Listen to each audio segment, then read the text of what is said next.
ఈ సంఘము ఎలాగ అభివృద్ధి చేయాలండి. అక్కడ కేశవరావు కృష్ణ ధర్మపూర్ కృష్ణమూర్తి గారు ఒక ఇది అయితే మీ చేతుల్లోనే ఉన్నదని అది చెప్పాను.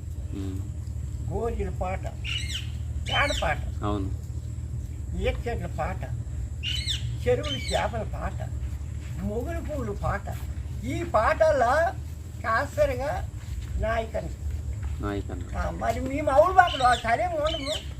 కాసరిగా నాయకనికి విచిత్రుడు ఒక నమ్మకము వచ్చింది అంతా నీకు లిస్ట్ చేసుకో. అది సంఘానికి ఎంత ఖర్చు పెడుతున్నావు ఉండి వచ్చి అదే కిరసనాయిలకి, పేపర్కి, ఇవన్నీ పలకలకి. అదొక చరిత్ర నాయన.